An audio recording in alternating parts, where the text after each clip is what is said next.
শহীদ president Ziaur রহমানের জন্মদিন আজ। তিনি 1936 সালের এই দিনে বগুড়ার গাবতলী উপজেলার বাগবাড়ি গ্রামে জন্মগ্রহণ করেন। জিয়াউর রহমান 1975 সালের 7ই নভেম্বর সিপাহী জনতার বিপ্লবের মাধ্যমে রাষ্ট্রীয় ক্ষমতার কেন্দ্রবিন্দুতে অধিষ্ঠিত হন। পরে 1977 সালে তিনি বাংলাদেশের রাষ্ট্রপতি হন। তিনি 1978 সালের 1 সেপ্টেম্বর বাংলাদেশ জাতীয়তাবাদী দল বিএনপি প্রতিষ্ঠা করেন। তার প্রতিষ্ঠিত দল 3 বার রাষ্ট্র ক্ষমতায় আসীন হয়।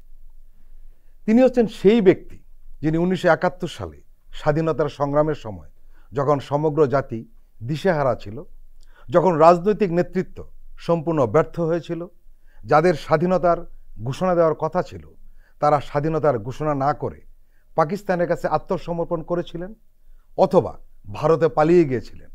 সেই সময় মেজর জিয়াউর রহমানের কণ্ঠে ভেসে উঠেছিল স্বাধীনতার ঘোষণা, যার ঘোষণার মধ্য দিয়ে অনুপ্রাণিত হয়ে যুদ্ধে ঝাঁপিয়ে পড়ে এদেশের মুক্তিকামী মানুষ। প্রিয় দর্শক, শহীদ প্রেসিডেন্ট জিয়াউর রহমানের জন্মদিনের আজকের এই আলোচনায় আমাদের সঙ্গে অতিথি হিসেবে রয়েছেন শামসুজ্জামান দুদু, ভাইস চেয়ারম্যান বাংলাদেশ জাতীয়তাবাদী দল বিএনপি। উনি সাবেক সভাপতি বাংলাদেশ জাতীয়তাবাদী ছাত্রদল। আরও রয়েছেন অধ্যাপক ডক্টর মোহাম্মদ সিদ্দিকুর রহমান খান, ঢাকা বিশ্ববিদ্যালয়ের কলা অনুষদের ডিন। আপনাদের দুজনকেই স্বাগত। আমরা শুরুতেই যাব শামসুজ্জামান দুদুর কাছে। প্রেসিডেন্ট জিয়াই একমাত্র জেনারেল যিনি একটি দেশকে একদলীয় সুরে শাসন থেকে মুক্ত করে বহুদলীয় গণতন্ত্র প্রতিষ্ঠা করেছেন। বিশ্বে এমন জেনারেল খুঁজে পাওয়া বিরল ঘটনা।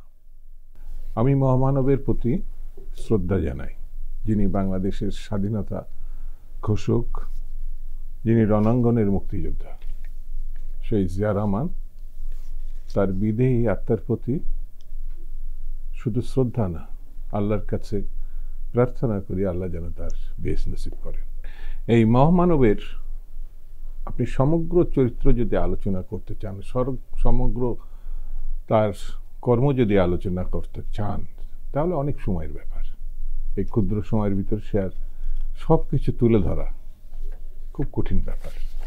তারপরেও আমার কাছে মনে আছে মোটা দাগের যে কাজগুলো, সেখান থেকে ফুটে বেরোবে একমাত্র জেনারেল, একমাত্র সামরিক কর্মকর্তা যিনি তার একেবারে পেশার বাইরে গিয়ে, যেটি রাজনীতির সর্বোচ্চ বিষয়, স্বাধীনতা ঘোষণা করা, অর্থাৎ মানুষের আকাঙ্ক্ষা যেটা, সেই আকাঙ্ক্ষার সঙ্গে তাকে তার ভাবনা চিন্তা সেই পথে নিয়ে যাওয়া, এইরকম মানুষ খুঁজে পাওয়া বিরল, শুধু বাংলাদেশে না সারা বিশ্বে।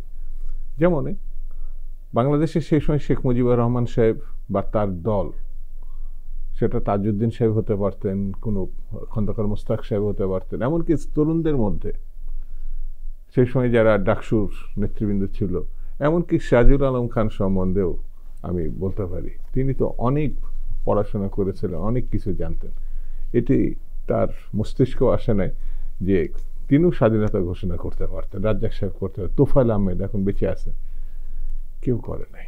কিন্তু শহীদ জিয়াউর রহমান, যার কাছে মানুষ প্রত্যাশা করে নাই যে কাজটি, সেটি রাজনীতির সর্বোচ্চ বিষয়, সেটি বাংলাদেশের স্বাধীনতা ঘোষণা।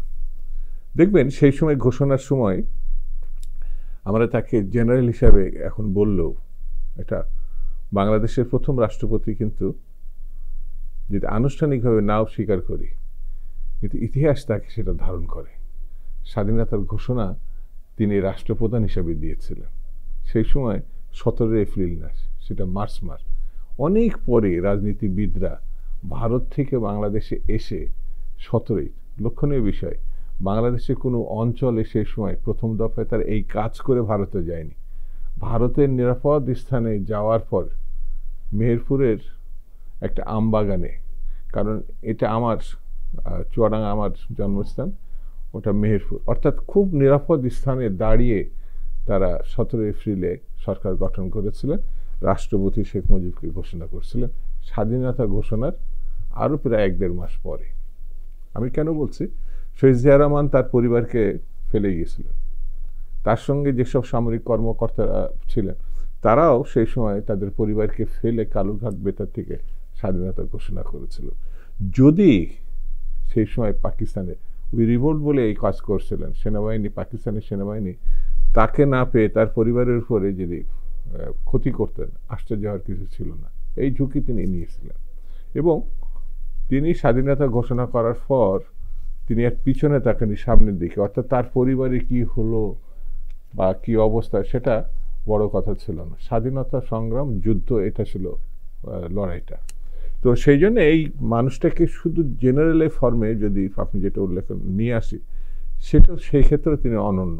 নিঃসন্দেহে বাংলাদেশের সামরিক বাহিনী তার হাতে তৈরি হয়েছিল, পরবর্তী অনেক বিতর্কে জড়িয়ে গেছে, কিন্তু স্বাধীনতার যুদ্ধে তার যে অবদান এবং তার সহকর্মীদের যে অবদান মুক্তিযুদ্ধে এবং মুক্তিযুদ্ধ পরবর্তীতেও, সেটি মানে বলে শেষ করা খুব কঠিন।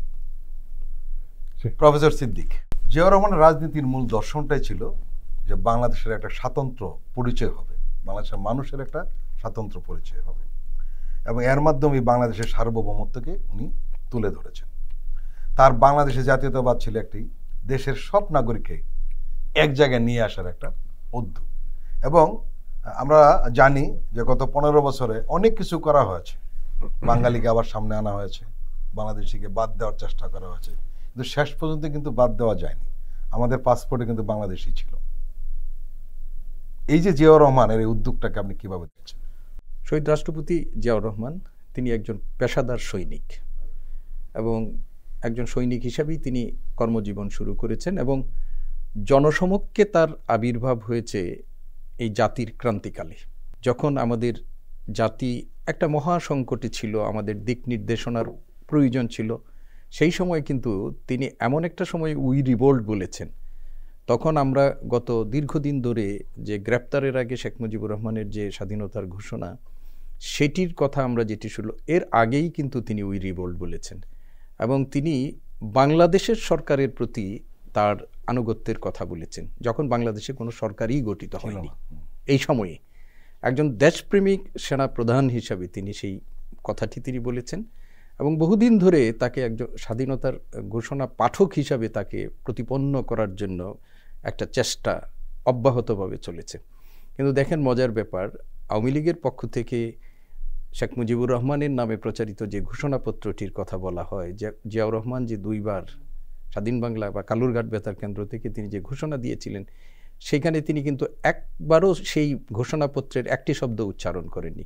তিনি বাংলাদেশের প্রভিন্সিয়াল প্রেসিডেন্ট হিসাবে যে বক্তব্য রেখেছেন, এবং পরবর্তীতে লিবারেশন আর্মির চিফ হিসাবে তিনি ওনার পক্ষে যেটি বলেছেন, সেখানে কিন্তু তার নিজস্ব বক্তব্য।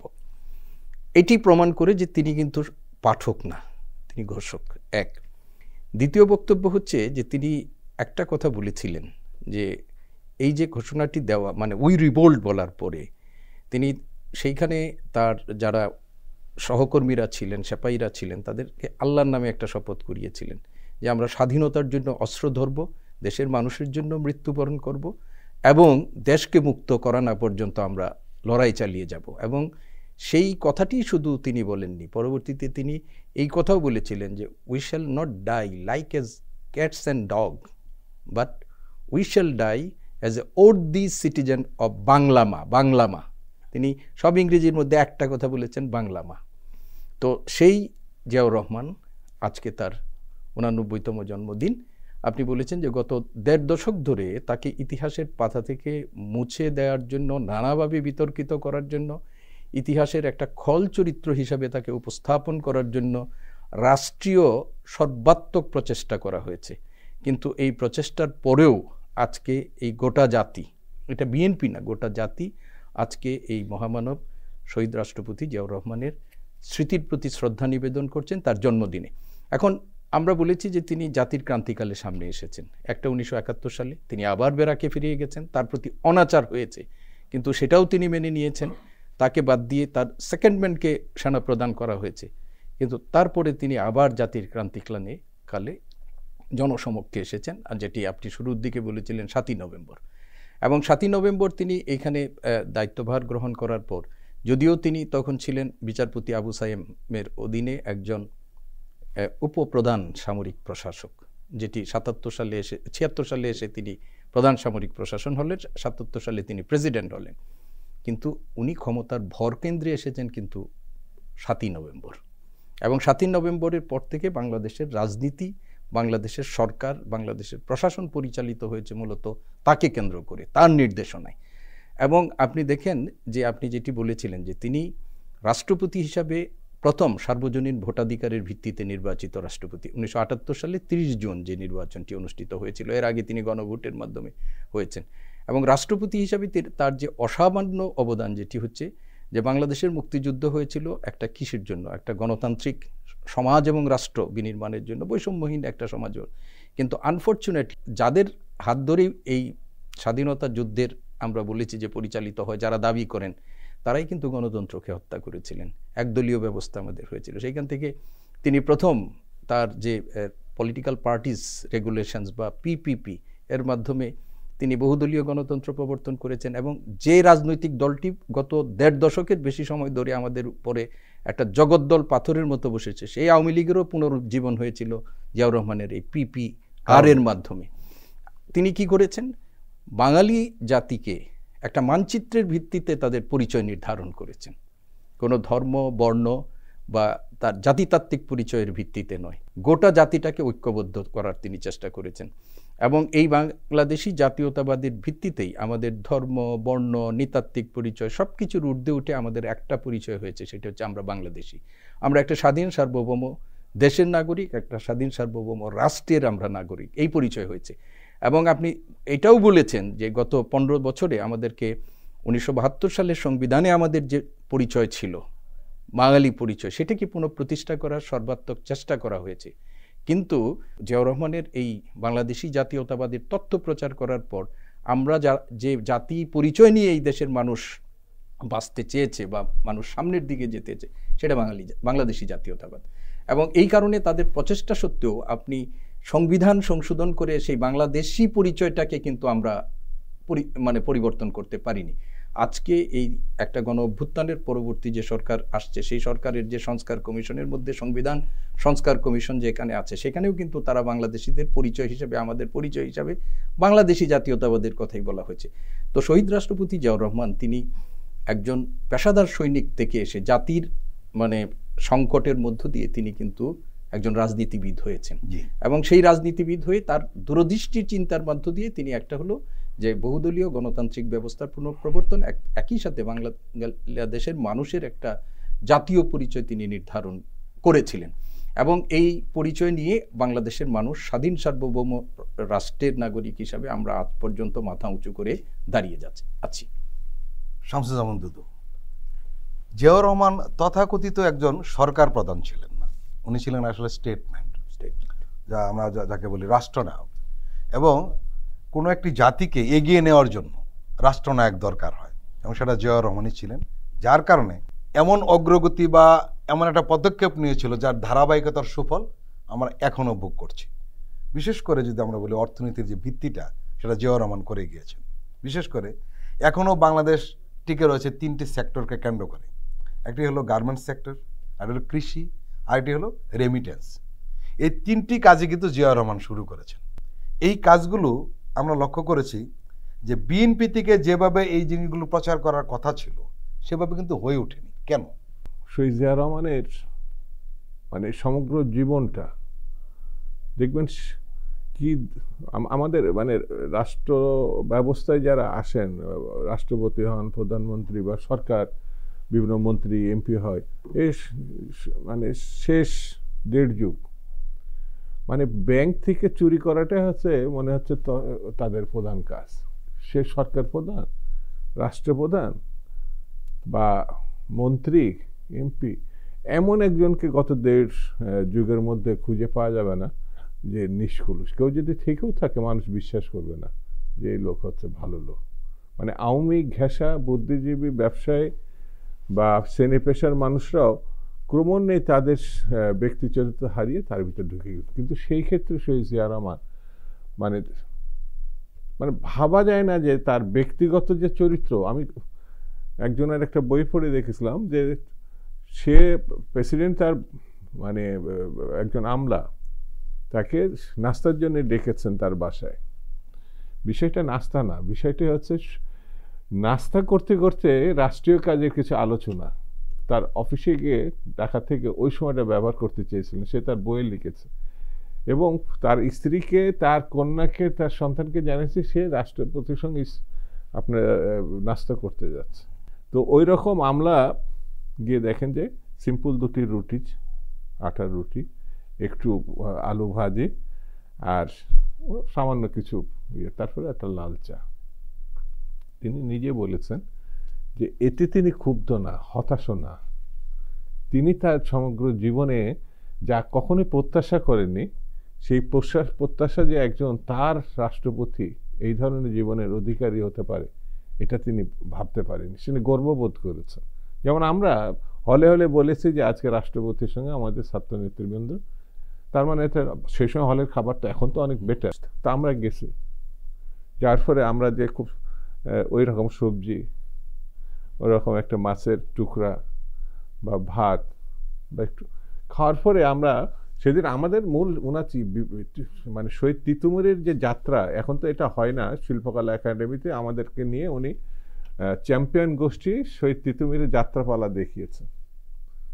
এটা যে দেশপ্রেমের একটা অংশ, রাজনীতির একটা অংশ, এটা আমরা আগে ভাবতে পারিনি। যে হুমায়ুন আহমেদ তার দেয়াল উপন্যাসে কিন্তু এই জিয়াউর রহমানের যে সাদাসিধে খাবারের কথা উল্লেখ করেছেন। উনি বলছিলেন যে এক পদের বেশি দিলেই তিনি রাগ করতেন। রাষ্ট্রপতির সঙ্গে খাওয়ার দাওয়াত থাকলেই তার পরিচিত জনেরা হয় খেয়ে যেতেন, না হলে এসে খেতেন। তেমনি মাসের প্রথম দিনই সহকারী মানে ব্যাটম্যান দিয়ে তিনি রেশনের খাবারটা নিয়ে আসতেন এবং তাই দিয়ে চলতেন। এই ছিল তার জীবনটা। একেবারে সঠিক কথাটা তিনি এখানে লিপিবদ্ধ করেছেন এই জায়গাটায়। শহীদ জিয়া রহমানের সঙ্গে যারা একটু আধটু ইয়ে করছে, আমরা ওই যে খাওয়ার কথা, আমরা খাওয়ার পরে যখন আমাদের বন্ধুরা বললো তোমরা তো প্রেসিডেন্টের সঙ্গে ডিনার করছো, আমরা গর্বেই ছিলাম। প্রেসিডেন্টের সঙ্গে ডিনার করা তো কম কথা না, কিন্তু কি খাইছি কি অবস্থা এটা তো বলতে পারছি না। কিন্তু এখন আমার কাছে মনে হয় এই খাবার ছিল সেই আমার জীবনের শ্রেষ্ঠ খাবার। গার্মেন্টস, কৃষি, যে কৃষি মানে বিদেশে রপ্তানি করে উনি প্রমাণ করেছিলেন আমাদের কৃষকরা পারে না এহেন কোনো কাজ নেই। সঠিক নেতৃত্ব, সঠিক উৎসাহ, সঠিক ভূমিকা সেই কৃষকই দেখিয়েছে। যে কৃষককে না খেয়ে মরতে হয়েছে, শেখ মুজিবের ছেলের শেখ কামালের বিয়ে হচ্ছে স্বর্ণের মুকুট পরে, আর আমাদের এখানে না খেয়ে দুর্ভিক্ষে লক্ষ লক্ষ মানুষ মারা গেছে। ওনার সততার বিষয়টা অনন্য। আপনি নিশ্চয়ই লক্ষ্য করেছেন, আমরা যে আলোচনা করছিলাম যে তার চরিত্র হননের অনেক চেষ্টা করেছে পতিত সরকার, কিন্তু তার সততার ব্যাপারে কিন্তু প্রশ্ন উঠাতে পারে। এবং তার শত্রুরা কিন্তু তার এই বিষয়টি মানতে বাধ্য। আর একজন সরকার সৎ হলে কি হয় সেটা আমরা দেখেছি জিয়াউর রহমান খুব স্বল্প সময়ের শাসনকালে, আর অসৎ হলে কি হয় সেটিও আমরা দেখেছি। এই যে বিষয়টি, সেটিকে আপনি কিভাবে ব্যাখ্যা করবেন? দেখুন, জিয়াউর রহমানের আমার ব্যক্তি জীবনে ওনার একটা অসাধারণ প্রভাব আছে। আমি যখন ক্লাস 5 থেকে 6-এ যখন আমি পড়ি, আমি কিশোরগঞ্জের মানুষ, আমার উপজেলার নাম হোসেনপুর। সেই উপজেলার একেবারে একটা প্রত্যন্ত ইউনিয়ন, আমার ইউনিয়ন শাহেদুল ইউনিয়ন। সেই ইউনিয়নে তিনি 1980 সালে তিনি গিয়েছিলেন এবং ওনাকে মানে দূর থেকে দেখার এই প্রথম আমার একটা অভিজ্ঞতা হয়েছে। আমাদের উপজেলা হেডকোয়ার্টার থেকে আমাদের যেখানে প্রোগ্রামটা হয়েছিল সেই প্রোগ্রামটার দূরত্ব হলো প্রায় 6 কিলোমিটার। এখন উনি কিন্তু ওনাকে ওই প্রোগ্রাম স্থলে ওনাকে নামিয়ে হেলিকপ্টারটা আমাদের উপজেলা হেডকোয়ার্টারে চলে গেছে। উনি ওইখানে জনসভা করেছেন, করে পায়ে হেঁটে এই পুরো রাস্তাটা উনি পায়ে হেঁটে গেছেন। ওনার পাশে সব দৌড়াদৌড়ি করে ওনার যারা ছিলেন ওনারা গেছেন। এবং রাস্তার দুই পাশে আমাদের এখনও মনে আছে যে রাস্তার দুই পাশে আমার গ্রামের বাড়ির পাশ দিয়েই উনি গেছেন। সেখানে দুই পাশের মানুষজন, বিশেষ করে মহিলাদেরকে তিনি ডেকে ডেকে তাদের সাথে কথা বলেছেন যে আপনার প্রতি জায়গাটা, উনি কিন্তু একটানা 20 থেকে 30 মাইল হাঁটতে পারতেন, আপনার প্রতি জায়গাটায় গাছ লাগান। এবং এই রাস্তাটা জিয়া রোড নামে পরিচিত, যে রাস্তাটা উনি বলেছেন। কিন্তু আনফরচুনেটলি বিএনপি যখন সরকার ক্ষমতায় ছিল তারা এই রাস্তাটা মানে ওনাদের দৃষ্টিতে পড়েননি এবং এখনও এটা খুব মানে কিছু হয়নি। তো এইরকম একজন ব্যক্তি, আপনি যেটি বলছেন যে আমাদের 3টি অর্থনীতির সেক্টর, কৃষিতে একটা সবুজ বিপ্লব আনার উদ্যোগ তিনি নিয়েছিলেন। আপনার মনে আছে স্বেচ্ছাশ্রমে খাল খনন। আমি ক্লাস 6-এর ছাত্র থাকা অবস্থায় আমাদের ওইখান থেকে স্কুল থেকে নিয়ে নেওয়া হয়েছিল আমাদের সব ছাত্রদেরকে, যে একটা খাল খনন করা হবে সেখানে আমাদের স্বেচ্ছাশ্রমে। আর এটা একটা কৃষিতে সবুজ বিপ্লব। আপনি গার্মেন্টস সেক্টরের কথা বলেছেন, initiator of garments industries in Bangladesh, শ্রমবাজার উন্মুক্তকরণ, বিশেষ করে মধ্যপ্রাচ্যের দেশগুলোর সাথে বাংলাদেশের যে কূটনৈতিক সম্পর্ক সেটা তো তার হাত দিয়ে হয়েছে। এবং আপনারা জানেন যে দীর্ঘদিন মধ্যপ্রাচ্যের দেশগুলো, বিশেষ করে মুসলিম দেশগুলো বাংলাদেশকে স্বীকৃতি দেয়নি, এবং সেইখানে তিনি শুধুমাত্র তাদের কাছ থেকে স্বীকৃতি আদায় নয়, তাদের শ্রমবাজারটা বাংলাদেশের জন্য উন্মুক্ত তিনি করে গিয়েছিলেন। এবং এই তিনটি সেক্টর আজকে আমাদের বাংলাদেশের অর্থনীতির ধমনীতে রক্ত সঞ্চালনের মূল ভূমিকাটা পালন করছে। একজন মানুষ যখন দুর্নীতি করবে, যখন তার জীবনটাকে আপনি যখন বিলাসী জীবনের মোহ আপনার কাজ করবে। আপনি বলেছেন যে একটা রুটি, 2টা রুটি আর 1 কাপ লাল চা, বা ওনাদের 1 টুকরা মাছ বা একটু সবজি দিয়ে, কিন্তু আপনি চিন্তা করেন তো আমাদের যে সম্প্রতি পলাতক প্রধানমন্ত্রী, যিনি দুপুরের খাবারটা খেয়ে যেতে পারেন নাই, সেখানে আপনাদের মাধ্যমে এটি যখন এসেছে যে ওই খাবারটা কি ছিল, সেই খাবারটা কি ছিল, এটা আমরা সবাই দেখেছি। তো এইটাই হচ্ছে জিয়াউর রহমানের সাথে আজকের রাজনীতিবিদ অনেকের পার্থক্য। তিনি দেশপ্রেম, দেশের মানুষের মঙ্গল, একটা বটমলেস বাস্কেটকে তিনি একটা সমৃদ্ধ অর্থনীতির জাতিতে পরিণত করার জন্য একটা ব্রত নিয়েছিলেন তিনি। অধ্যাপক সিদ্দিক, বাংলাদেশের রাজনীতিকের হাতে আমরা বই খুব কম দেখি, খুব অল্প সংখ্যক লোকজন বই পড়েন। দুদুভাইয়ের মতো হয়তো অল্প সংখ্যক লোকজন যারা বই পড়ার অভ্যাস রয়েছে, বেশিরভাগ কিন্তু বই পড়েন না। জিয়াউর রহমান কিন্তু একদম ব্যতিক্রম ছিলেন। ওনার ঘনিষ্ঠজনরা দেখেছেন উনি সবসময় বই পড়তেন। এমনকি উনি যখন গাড়ির মধ্যে থাকতেন তখন কিন্তু বই পড়তেন। তখন অবশ্যই বই পড়ার সুযোগ ছিল, তখন মোবাইল টেলিফোন ছিল না, এটা অফুরন্ত সময় বই পড়তেন। এখানেও কিন্তু অন্যান্য রাজনীতিবিদদের সঙ্গে তার একটা আলাদা দৃশ্য আমরা দেখি। জি, অবশ্যই। আপনি শুধু উনি নিজে পড়তেন তা না, ওনার দলের নেতাকর্মীদের রাজনৈতিক প্রশিক্ষণ দেওয়ার জন্য তাদেরকে বিভিন্ন সময় ওয়ার্কশপে ডাকতেন, এবং সেইখানে তাদেরকে অ্যাসাইনমেন্ট দেওয়া হতো, এবং সেই অ্যাসাইনমেন্টগুলো তৈরি করার জন্য রাজনীতি যারা তার সাথে করতেন তার জন্য পড়াশোনাও করতেন। উনি দীর্ঘ সফরে বর্ণনা দিয়েছেন, কথা বলেছেন, সেটা বই আকারে পরবর্তীতে প্রকাশ হয়েছে। জিয়াউর রহমান একটা জিনিস যেটা মনে করতেন যে আপনি, আমার ব্যক্তিগতভাবে, আপনি এটা সবার জন্যই প্রযোজ্য, আপনি যে কোনো কাজ করতে যান সেই কাজের জন্য একটা পটভূমি রচনার জন্য আপনার কিছু বেসিক নলেজ দরকার। আপনি উনি শিক্ষার ক্ষেত্রে, আমি একজন শিক্ষক হিসেবে বলছি, শিক্ষার ক্ষেত্রে তিনি যে যুগান্তকারী পদক্ষেপগুলো গ্রহণ করেছিলেন, এর আগে তিনি ঢাকা শহরে সারা দেশ থেকে শিক্ষাবিদদেরকে এনে সকাল থেকে শুরু করে রাত অবধি তাদের বক্তব্য শুনেছেন। তিনি সমাপনী একটা ভাষণ দিয়েছেন, সেই সমাপনী ভাষণে তার শিক্ষা দর্শন, একটা ভাষণের মধ্য দিয়েই জিয়াউর রহমানের শিক্ষা দর্শন সেটার মধ্যে আপনি পাবেন। সবার কথা শুনেছেন। আপনি হিজবুল বাহারের কথা আপনি বললেন, হিজবুল বাহারে যাদেরকে নিয়ে গেছেন সেখানে কি উনি কি আমোদ ফুর্তি করতে নিয়ে গেছেন? তাদেরকে নিয়ে গেছেন, তাদেরকে ভবিষ্যৎ প্রজন্ম যারা দ্বারা নেতৃত্ব দিবে তাদেরকেও একটা দিক নির্দেশনা দেওয়ার জন্য তিনি নিয়ে গেছেন। এমন আপনি অসংখ্য কাজ দেখবেন যেখানে তিনি নিজে পড়েছেন, তার পাশে যারা রাজনীতিবিদ সহকর্মী যারা ছিলেন তাদেরকে তিনি নানাভাবে উদ্বুদ্ধ করেছেন। এবং এটি সত্যিকার অর্থে আজকে আমাদের রাজনীতিবিদদের মধ্যে আপনি দেখবেন যে অনেকেরই নিজ দলের আদর্শ। আমি বহু জায়গায় একজন শিক্ষক হিসেবে যখন আমরা গিয়েছি, কোথাও বিশেষ করে কলেজগুলোতে যখন আমরা গিয়েছি, এই হেড অফ দি ডিপার্টমেন্ট এক ধরনের চাপের মধ্যে পড়ে, স্যার অমুক ছাত্রলীগের নেতা বা অমুক ইয়ার নেতা একটু স্যার লিবারালি না দেখলে, ওই সমস্ত নেতাদের অন্তত পক্ষে মিনিমামভাবে তার রাজনৈতিক দলের একটা লক্ষ্য আদর্শের কথা আমরা যখন জিজ্ঞেস করি কেউ বলতে পারে না।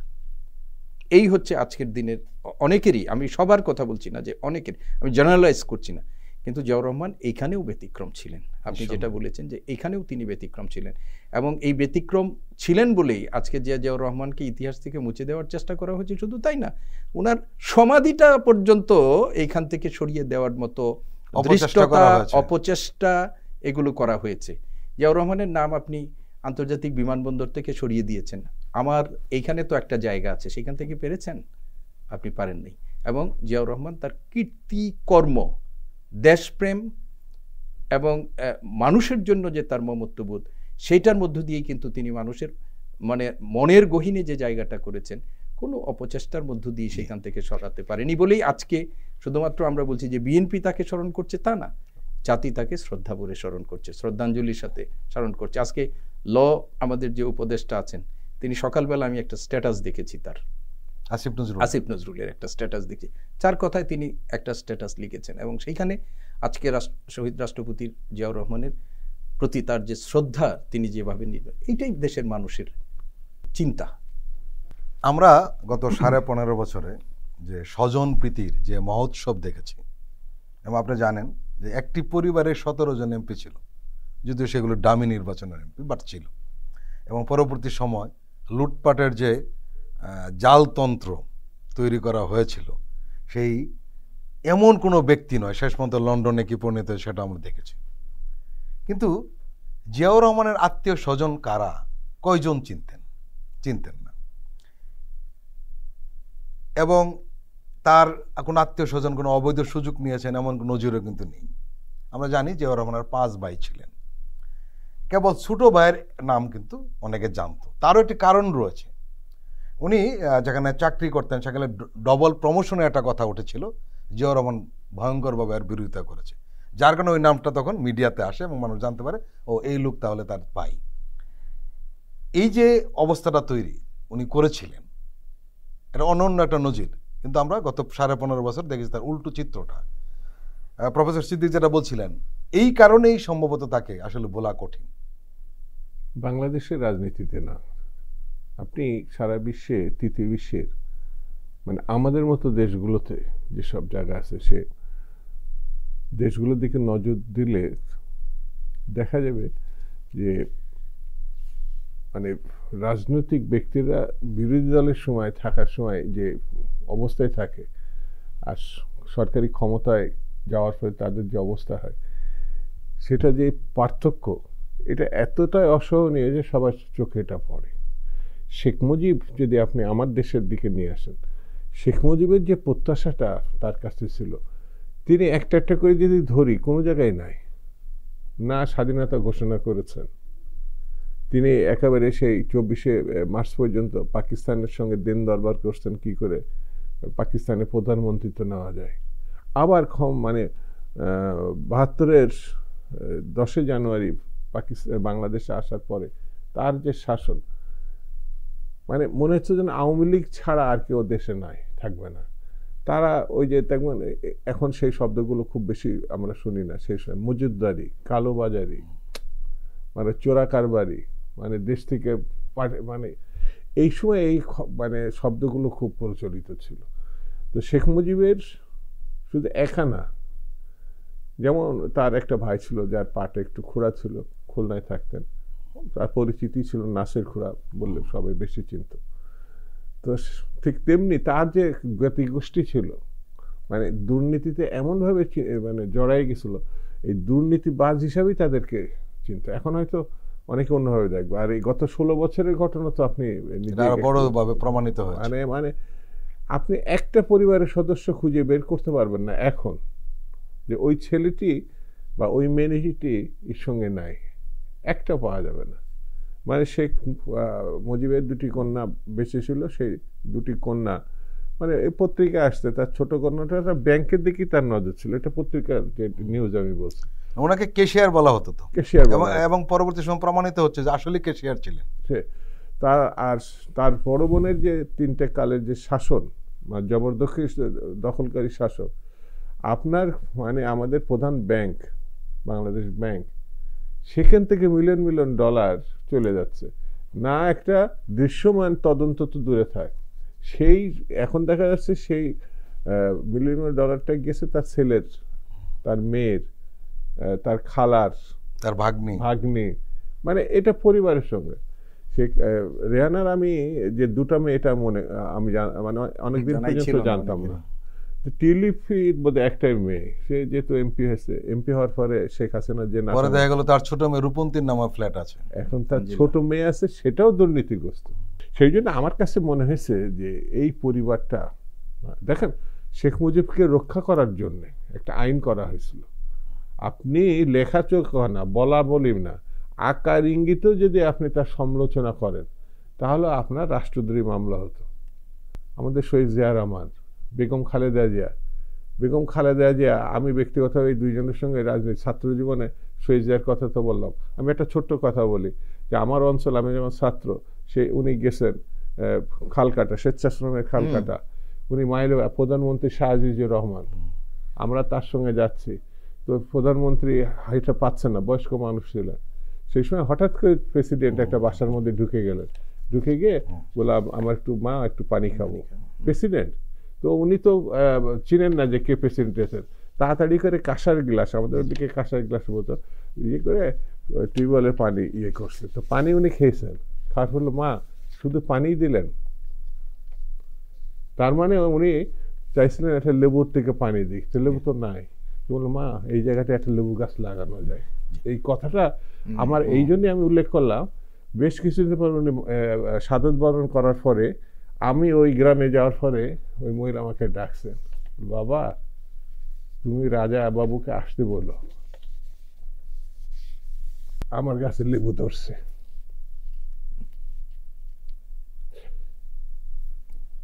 তা আমি তখন বলতে পারি না সে আসবে না, তিনি চলে গেছেন। তো এইটা হচ্ছে শহীদ জিয়া রহমান, যে মানুষের মনের মধ্যে চলে যাওয়া, এবং সেটি ওই মানুষটা, সেই বৃদ্ধ মহিলাটা গাছ লাগাইছে, লেবু ধরছে, অপেক্ষায় আছে যে উনি আসবেন। তো শহীদ জিয়া রহমানের সঙ্গে আমার মনে হয় রাজনীতি বা অর্থনীতি বা সামগ্রিক বিষয়ে যারা যুক্ত, তারা যদি দৃষ্টিটা এই দিকে নিয়ে আসে, আজকের যে তরুণ প্রজন্ম তারাও যদি শহীদ জিয়ার দিকে দৃষ্টিটা আনতে পারে, তাহলে আমার মনে হয় বাংলাদেশটা একটা অন্য ধরনের বাংলাদেশ হিসাবে তুলে ধরা সম্ভব হতো।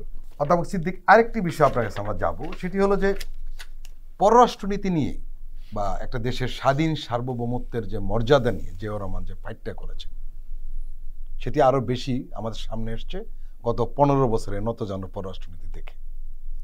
এবং আপনি জানেন উনি চীন এবং মধ্যপ্রাচ্যের সাথে একটা বড় ধরনের সম্পর্ক করে তোলেন, উনি সার্কের স্বপ্নদ্রষ্টা। এই বিষয়টা আমাদের একটু ব্যাখ্যা করবেন আপনি? জিয়াউর রহমান তো আসলে তিনি ইউনিক ব্যক্তি হিসাবে। একটু আগে আপনারা যে প্রসঙ্গটি বলেছিলেন, গত 16 বছর 17 বছর ধরে আজকে যারা বিশ্বব্যাপী মানে দুর্নীতি বা চোর হিসাবে সাব্যস্ত হয়েছে, সেই পরিবারের সদস্যদের এবং খোদ পতিত পলাতক প্রধানমন্ত্রী আমাদের বিএনপির চেয়ারপারসন বেগম খালেদা জিয়ার দুর্নীতি নিয়ে, তার পরিবারের দুর্নীতি নিয়ে জাতীয় সংসদের মতো মহান মানে একটা জায়গায় দাঁড়িয়ে যে ধরনের মিথ্যাচার করেছেন, এতিমের টাকা মেরে খাওয়ার, এবং উনি যদি প্রধানমন্ত্রী না থাকেন তাহলে ওনার যাওয়ার জায়গা নাই, এই ধরনের বুলি দিয়ে মানুষকে একটা সম্মোহিত করার চেষ্টা করেছেন। কিন্তু ইতিহাস বড় নির্মম। আমাদের প্রধান বিচারপতি সম্প্রতি বেগম খালেদা জিয়ার একটা মামলা সম্পর্কে বলতে, যে এই যে মামলাতে তাকে নিম্ন আদালত 5 বছরের শাস্তি দিছে, উচ্চ আদালতে এসে 10 বছরের শাস্তি, কি মানে রাজনৈতিক প্রতিহিংসাটা কত বড় লেভেলের ছিল, সেই ব্যক্তি সম্পর্কে প্রধানমন্ত্রী মামলা সম্পর্কে বলেছেন। এবং যিনি প্রধানমন্ত্রী চলে গেলে উনি কোথায় থাকবেন এই নিয়ে যিনি জনগণকে গল্প শুনিয়েছেন, আমরা শুনলাম যে পূর্বাচলের মতো জায়গায় তার পরিবারের সদস্যদের মানে 60 মানে কাঠা জায়গা, 10 কাঠা করে, সেটা এখন দুদকে মামলা হয়েছে। এই রকম একটা মানে মানুষকে ধারণা দিয়ে মানুষকে সম্মোহিত করার একটা চেষ্টা ব্যর্থ হয়েছে বাংলাদেশে। জিয়াউর রহমান তিনি এই যেটি বলেছিলেন যে মনসুর রহমান জাহানারা খাতুন দম্পতির 5 পুত্র সন্তানের মধ্যে উনি দ্বিতীয় ছিলেন, কেউ তার জানে না। আজকে যিনি বিএনপির হাল ধরেছেন, যিনি আমরা বেগম খালেদা জিয়ার কথা বলি, যে শহীদ রাষ্ট্রপতি জিয়াউর রহমানের শাহাদাত বরণের পর রাষ্ট্রপতি থাকা অবস্থায় বিদেশে 2-1টা সফরে তাকে সফর সঙ্গী, যেখানে রাষ্ট্রীয় প্রোটোকল অনুযায়ী ওনার যাওয়ার, এর বাইরে দেখেছেন কোথাও? মানুষ দেখেছে? দেখেন। এই ছিল শহীদ রাষ্ট্রপতি জিয়াউর রহমান। আর আজকে আপনি দেখেন যে এই শেখ পরিবারের সাথে লতাপাতায় যারা সম্পর্কিত, তাদের অবস্থান কোথায় চলে গেছে, এবং দুর্নীতিতে তারা দেশটাকে কোণে। এবং জিয়াউর রহমান এই যে স্বজনপ্রীতি এবং পরিবারের মানুষের ভাগ্য পরিবর্তনের জন্য নিজের রাষ্ট্রীয় ক্ষমতাকে অপব্যবহার না করার যে দৃষ্টান্ত তৈরি করে গেছেন, আজকের রাজনীতিবিদদের জন্য এটা অনেক শিক্ষণীয় ব্যাপার। আর যেটা আপনি শেষে বলেছেন পররাষ্ট্রনীতি, বাংলাদেশের রাজনীতিতে অতি ভারত প্রীতির কারণে স্বাধীনতা পরবর্তী সময়ে বাংলাদেশ কিন্তু আন্তর্জাতিক পরিমণ্ডলে অনেকটা নিঃসঙ্গ হয়ে গিয়েছিল। সেই নিঃসঙ্গ অবস্থা থেকে বাংলাদেশকে একটা স্বাধীন সার্বভৌম রাষ্ট্র হিসাবে একটা সম্মানের জায়গায় নিয়ে যাওয়ার জন্য যে কূটনীতি করা দরকার, পররাষ্ট্রনীতি করার দরকার, সেটা শহীদ রাষ্ট্রপতি জিয়াউর রহমান করেছেন। তিনি চীনের সাথে সম্পর্ক করেছেন। আমরা বলেছি যে চীন বাংলাদেশকে তো শেখ মুজিবের মৃত্যুর আগ পর্যন্ত আনুষ্ঠানিকভাবে স্বীকৃতিই দেয় নাই। সেই চীনের সাথে সম্পর্ক বাংলাদেশের, আপনি ধরেন মধ্যপ্রাচ্যের দেশগুলোর সাথে সম্পর্ক তৈরির মাধ্যমে শ্রমবাজার উন্মুক্তকরণ সহ অর্থনৈতিক ক্ষেত্রে ইউরোপ এবং পশ্চিমা দেশগুলোর সাথে বাংলাদেশের যে মানে সম্মানজনক কূটনৈতিক সম্পর্ক, মর্যাদাপূর্ণ কূটনৈতিক সম্পর্ক, সেটা কিন্তু তিনি নিশ্চিত করেছেন এবং বাংলাদেশকে একটা স্বাধীন সার্বভৌম রাষ্ট্র হিসাবে বিশ্ব দরবারে সম্মানজনক, আপনি দেখেন আন্তর্জাতিক পরিমণ্ডলে আমরা জাতিসংঘের নিরাপত্তা পরিষদের অস্থায়ী সদস্য, তার হাত ধরে পড়েছি। ওআইসির ইন্টারন্যাশনাল সলিডারিটি, তারপরে ইরান যুদ্ধের সেখানে যে মানে মধ্যস্থতাকারী হিসেবে আল কুদস কমিটির সভাপতি হওয়া বাংলাদেশের, এগুলো তো তার হাত ধরে হয়েছে। এবং একটি স্বাধীন দেশ, যেটি যুদ্ধবিধ্বস্ত দেশ হওয়ার পর যেখানে একটি গণতন্ত্রহীন ব্যবস্থা প্রতিষ্ঠিত হয়েছিল, সেই অবস্থায় তিনি রাষ্ট্র ক্ষমতায় এসে বাংলাদেশকে আন্তর্জাতিক অঙ্গনে, এখনও আপনি মধ্যপ্রাচ্যের দেশগুলোতে জিয়াউর রহমানকে শ্রদ্ধার সাথে স্মরণ করা হয়। আপনি দেখেন খালেদা জিয়া, তার উত্তরসূরি, তিনি বাংলাদেশ থেকে চিকিৎসা পাওয়ারই তার ন্যূনতম অধিকারটুকু কেড়ে নেওয়া হয়েছিল। কাতারের আমির তার সম্মানে ইয়ারবাস পাঠিয়েছে। সেখানে লন্ডনে তাকে কি রকম আপনার প্রোটোকল দেওয়া হয়েছে। এইগুলো যে অর্জন, আজকে জাতীয়তাবাদী দলের যে এই অর্জন, সেই অর্জনের লিজিটিমেসিটা কিন্তু শহীদ রাষ্ট্রপতি, এটি আমাদের জন্য খুব গর্বের এবং এইটাই আমরা আজকে এখানে এই জন্যই তাকে স্মরণ করছি, শ্রদ্ধায়, ভালোবাসায়। প্রফেসর সিদ্দিকুর রহমান খান এবং শামসুজ্জামান দুদু, আপনারা দুজনেই শহীদ প্রেসিডেন্ট জিয়াউর রহমানের বেশ কয়েকটি দিক তুলে ধরেছেন। আমরা মনে করি এই বিষয়গুলো নতুন প্রজন্মকে ভাবা উচিত।